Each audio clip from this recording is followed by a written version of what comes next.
Alright, this is going to be more of an off-the-cusp chat than my usual videos, but I got something I want to get off my chest. You see, a lot of people like Nick Fuentes have kind of been popularizing fascism again, and I just don't really see anyone offering a very good critique of fascism. And a lot of it is because nobody really knows what fascism is.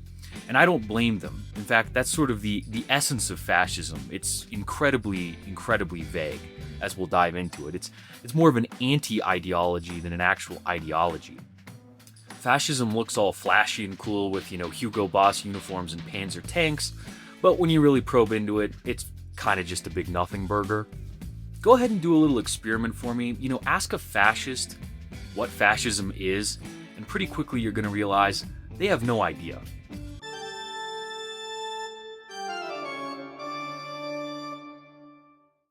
So first off, fascism doesn't really stand for anything in and of itself. It's just sort of a reaction to things that it doesn't like, right? Fascists don't like communists. They don't like modern liberalism. Well, what do fascists like then? Well, they don't really know. I mean, say what you will about communism, and believe me, I'm no communist, okay? But at least communism has like a coherent worldview and some actual real systemic proposals, whereas fascism doesn't. I mean, Benito Mussolini himself said that fascism was more just a rejection of modern political systems. He even tried to go as far as defining it as like a religion or a lifestyle, which is really weird, right? So the inventor of this political ideology is like claiming that it's a lifestyle and not a political ideology. That's your first indication that this is sort of a nothing burger, that there's not really anything here. I mean, a lifestyle? What does that even mean, a lifestyle? Like, oh, fascism is just sort of like it's an aesthetic? It's like a Pinterest mood board? A lifestyle?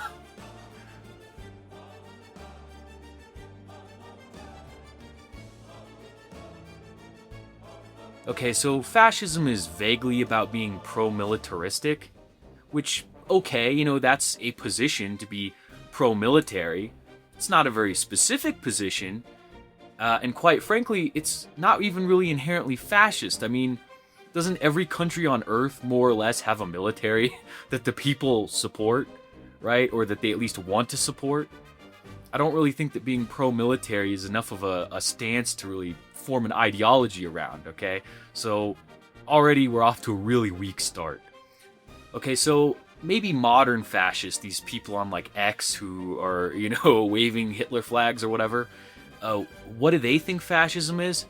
Well, they seem to think that it's about being like anti-mass migration or something, which really doesn't have anything to do with fascism. And in and of itself, again, it isn't inherently a fascist position. I mean, communist China had really strict migration policies. The Soviet Union restricted population movements like really hardcore. So the idea that being against mass migration is fascism, really weak. And again, that's just sort of like a modern thing. I've never heard Benito Mussolini mention that. I never heard Hitler mention that. I don't even really think it was a concern back then. So no, people on X, you're not fascists for being anti-mass migration. Okay, so let's get into the meat of it here. Fascism did have a proposed economic system, okay? Corporatism. That's what it was called. That's what Mussolini called it. Corporatism. Now, corporatism was about like merging state and corporate power to the point where it was like unclear where the state ended and the corporations began, which, yeah, I know it sounds like some kind of a Blade Runner dystopia. It sounds like the kind of thing that Elon Musk would come out here proposing or something, but it's weird, and quite frankly, it just didn't work, period. It didn't work at all. In fact, it worked so poorly that the Nazis, the German fascists, just kind of ditched that part of fascism. Because again, I guess you can just sort of, pick and choose whatever you want. Again, fascism is just like so vague that as long as you're wearing some like sweet military drip, man, you can basically do whatever you want. You have free license, But anyway, so the Nazis just straight up ditched corporatism, which was the fascist economic system, and they went for something they called National Socialism, which really was just sort of like more of a controlled capitalist system, just entirely geared towards mass manufacturing like arms and panzer tanks and mobilizing the military to start invading people. So again, it wasn't even really like a permanent solution. It was more of like a temporary thing to get the military going and had nothing to do with socialism really. So I don't really know. Again, fascism, you can just kind of say whatever you want, call things whatever you want. We're national socialists, sure, yeah, whatever, That's fascism, right? We can just kind of make it up as we go along. Doesn't really mean anything. Okay, now here's where it gets like pretty interesting, okay?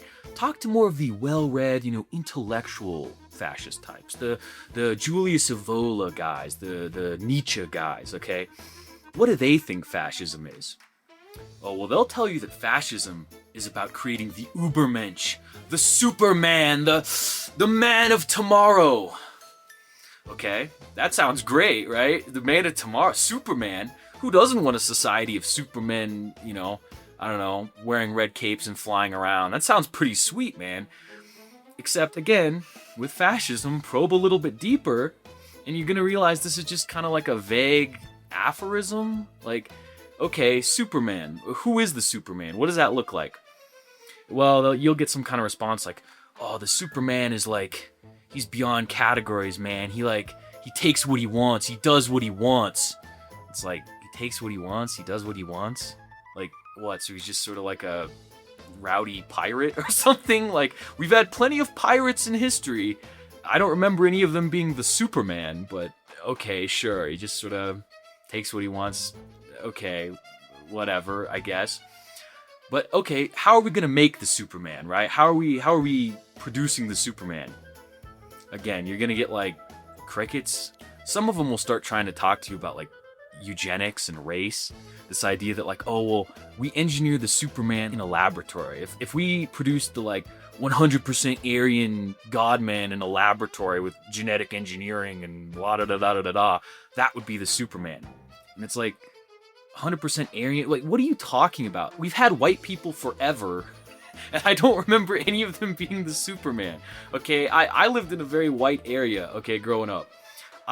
There were 6'5", blonde-haired, blue-eyed guys. They worked at Home Depot, okay? They were not the Superman. So obviously, like, genetically engineering the Aryan man is not going to produce the Superman. It's kind of ridiculous. I don't even know who could think that. And even then, you're going to notice this with fascism, all right? Earlier, Mussolini, he said it was more of a religion or a lifestyle, and the whole Ubermensch idea is kind of just a religious idea. It's like messianic thinking.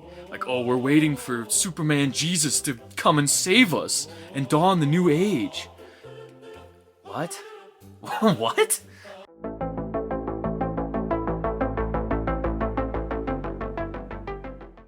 Alright, I guess this is a good time to kind of get into the low-hanging fruit here, the elephant in the room. I'm sure you guys have seen all this, like, Hyperborea, Aryan whatever meme stuff that's going around. It's pretty weird, but the sad part is that it's all totally real. Like, they really believe this. So fascism sort of merges with like all these weird new age religious cult ideas. Literally, it's like a cult. It gets a lot of this stuff from Theosophy, which was this really insane religion made up by like this really ugly woman named Helena Blavatsky. And she was just like a cult leader guru. And then a lot of this stuff sort of leaked into the Thule Society, which was connected to Freemasonry and stuff. So you're basically getting a cult. This is a really weird cult. So this is where they get a lot of these Aryan ideas. The Nazis, they were the ones who really kind of fused this into fascism.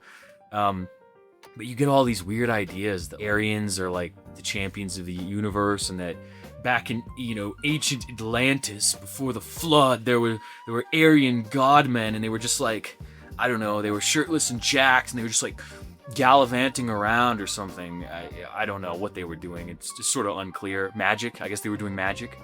Because that's basically what they believe, that like Aryans are the progenitor god race, and that we've been slowly dwindling, and that we need to bring back the real Aryan godmen or something. And I don't know.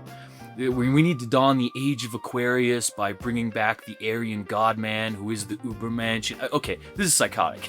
This is obviously psychotic.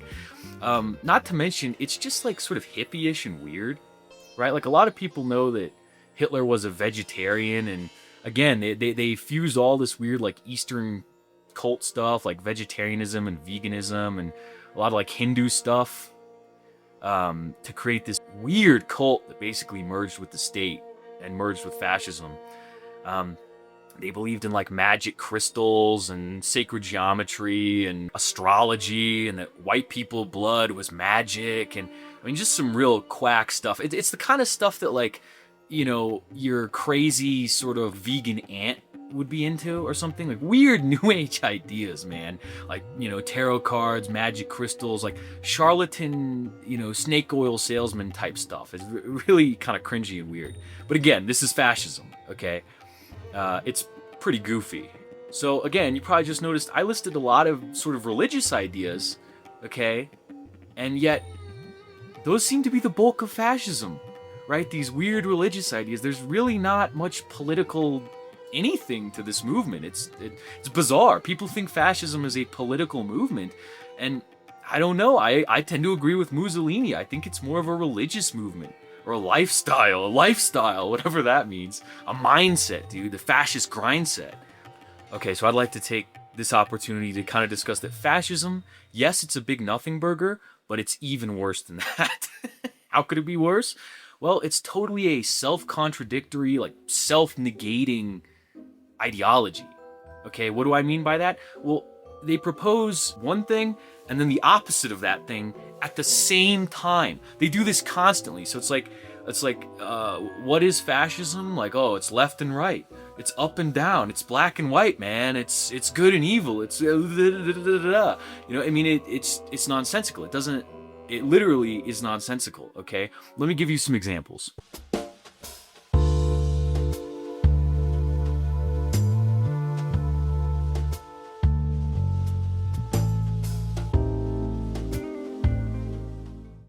Okay, so fascism is supposedly hyper-traditionalist. We're bringing back traditional, rigid hierarchies, okay? Rigid hierarchies. But then at the same time, it's hyper-traditionalist, but it's also futurist? Okay, so explain that to me. We want the Ubermensch God-man, and he's bringing the future, but also we want the past. And they're going on about how the Ubermensch transcends hierarchies and does what he wants, and, you know. Okay, so which is it? Do we have rigid hierarchies, or are we transcending rigid hierarchies? Like, what is going on here? This doesn't make any sense. And this is, again, fascism just falls apart. It's obvious, it's incredibly obvious that fascism was basically whatever Mussolini or Hitler said it was, and they were just sort of reading the crowd and saying whatever they thought people wanted to hear in any given situation. Did it have to make sense? No. Did it have to be coherent? No. It just had to, like, get a bunch of idiots on board. That was the point. Right? And it's extremely obvious that was the point. It's like, oh, what's fascism? It's the miracle cure. It's we're bringing back the Roman Empire, the traditional past. We're also bringing in the crazy futuristic. It's gonna be like Star Wars, guys. You know, it's like, you know, okay, well, which?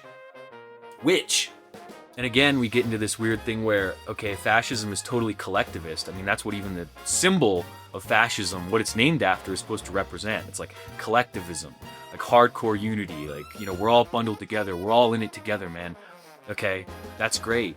But then they're proposing the Ubermensch, which is this like hyper individualist idea. So are we collectivist? Are we individualist? Well, it turns out we're nothing. Okay, you can't stand for one thing and the exact opposite of that thing at the same time. I can't believe I have to say that. Okay, but you can't. It's self-negating. It like cancels itself out. Okay, if you're an individualist collectivist, then guess what? You're nothing. Okay, that's how it works. That's if you take one and negative one, you end up with zero. Okay, and that's what fascism is. It's zero. It's nothing. It's like smoke in your fingers. Okay, fascism stands for nothing. It means nothing. It is nothing. Okay, and this is what I want to get through to you, because I hear nobody talking about this. Okay, nobody's offering a very good critique of fascism, when in reality it's so easy, because it's the biggest nothing burger of all time. Anyway, I kind of touched on this idea, right? The fascists talked about wanting to resurrect the Roman Empire, which sounds pretty cool, okay? But Nick Fuentes is really, and a lot of these alt-right types are really bringing back this idea of like, oh, resurrecting the Roman Empire. Okay, well, let's discuss that for a second. Okay, what was the Roman Empire, and did fascism have anything to do with it?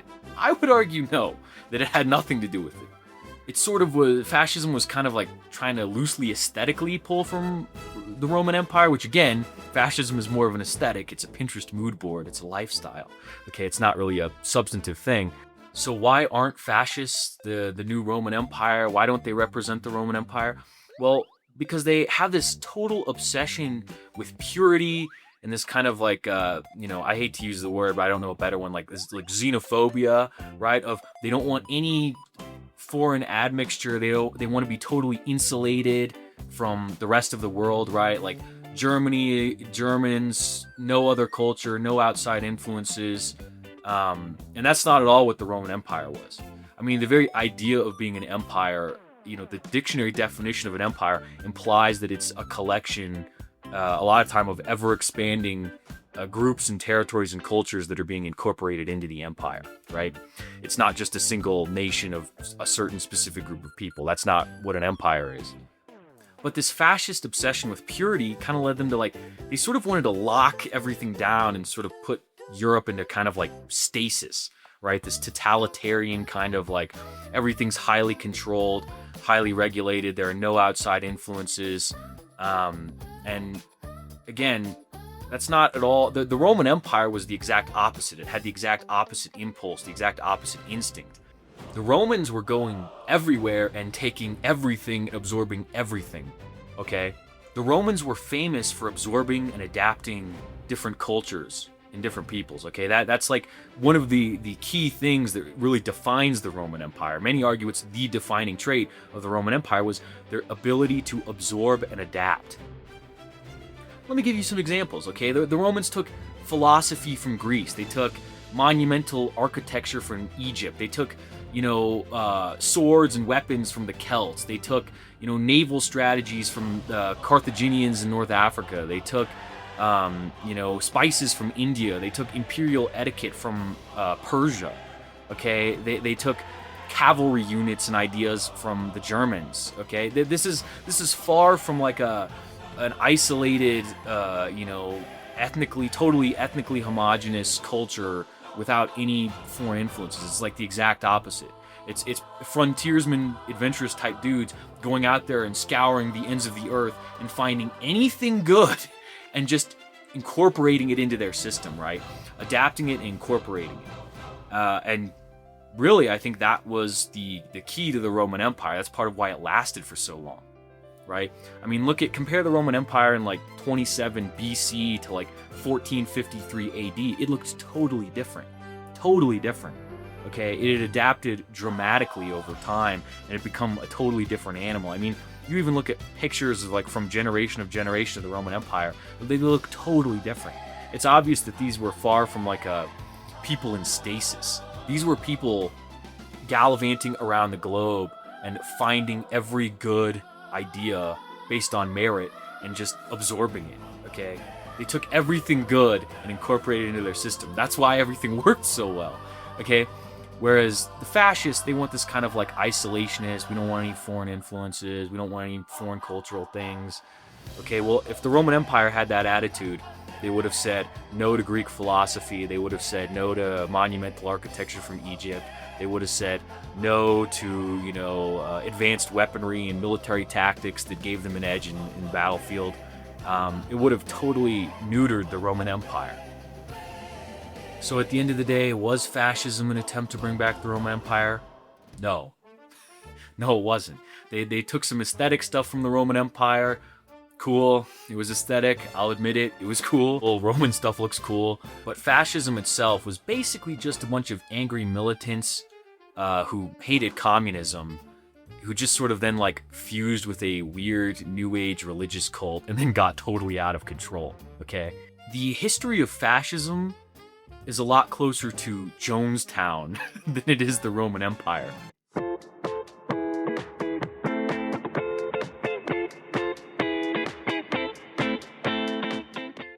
So what did it all stand for? What did it all mean? What did the fascists achieve? What did they do? Well, nothing. It meant nothing. They never had a coherent ideology, and as a result, Europe got completely wiped out, and it's never really fully recovered. The United States is the world power because Europe destroyed itself, and it destroyed itself because of fascism. So, if you're one of these, ethno-nationalist type dudes, oh, Europa, awesome. I'm sorry to tell you, but fascism actually is the reason Europe got knocked off its pedestal.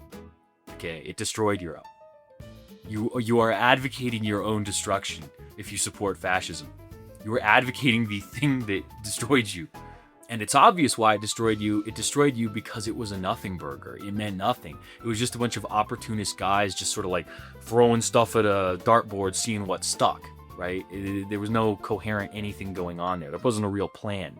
It was just a lot of angry, resentful, kind of bitter feelings, which were understandable, channeled into just sort of wanton violence at the end of the day.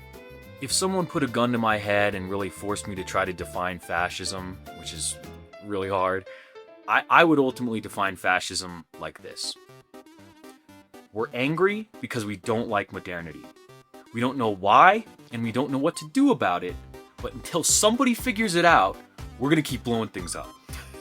Okay, that's like the best definition of fascism I could get to you, and yeah, sounds sort of familiar.